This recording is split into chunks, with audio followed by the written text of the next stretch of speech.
rescue teams in Morocco are engaged in a race against time to locate survivors in the aftermath of a powerful earthquake that struck on Friday, leaving more than 2,000 people dead and remote villages near the epicenter in ruins. Terrified Moroccans spent a second night on the streets, fearing to return to their homes.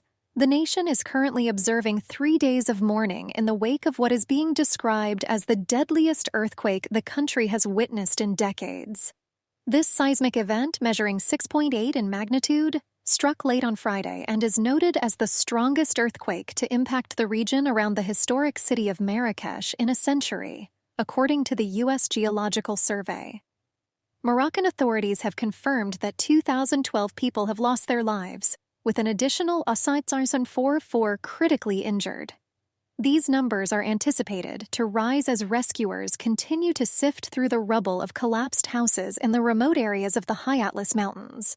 In Marrakech, the largest city near the quake's epicenter, and a significant tourist attraction, many families spent Saturday night outdoors, heeding authorities' warnings to remain vigilant for aftershocks. Hatemi, 53, recounted how she and her entire family, including young children, sought refuge in a central Marrakech park, enduring the cold night together.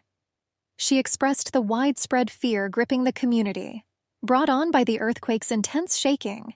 In the city's historic medieval center and its surrounding red earth walls, parts of which have crumbled, people avoided damaged buildings.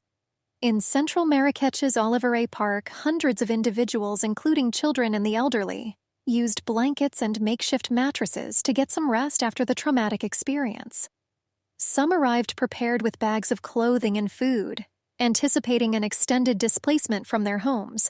King Mohammed II of Morocco has issued directives to establish a relief services commission to provide care, housing, and food for the affected population. He has also ordered mosques across the nation to hold janazah funeral prayers at noon on Sunday for those who lost their lives. Flags throughout the city are flying at half-mast in observance of the 3 days of national mourning declared by the monarchy. Marrakech's airport saw dozens of tourists sleeping on the terminal floor, awaiting their flights. Fortunately, flights in and out of the tourist hub have been relatively unaffected. Destruction and despair have also swept through villages in the foothills of the Atlas Mountains, where the earthquake's epicenter was located. These remote areas witnessed the highest number of casualties, as homes made of mud bricks collapsed, trapping residents and impeding rescue efforts. Aerial footage reveals villages on slopes reduced to rubble in the quake's aftermath. Fatima, 50, shared her story of her house in Azni, a mountain village, being destroyed, along with the tragic loss of lives in her neighborhood. In neighboring Ouargane, Mohammed, 50, tragically lost 4 family members in the earthquake. "My house is gone," he lamented. Rescue operations continue in these areas as they race against time to save lives. Joe English, a spokesperson for UNICEF, emphasized the critical importance of the initial 72 hours after an earthquake for locating survivors. International support and solidarity are pivotal, especially given the remoteness of these towns and villages. Leaders from around the world have expressed condolences to Morocco and offered international assistance. France activated emergency aid funded by local governments. Israel's emergency services prepared to mobilize, and the United Arab Emirates established an air bridge to deliver supplies. Algeria reopened its airspace for humanitarian aid and medical flights, despite prior diplomatic tensions with Morocco. Turkey also pledged personnel in tents. The World Health Organization reported that over 300,000 people have been affected by the powerful tremors in Marrakech and surrounding areas.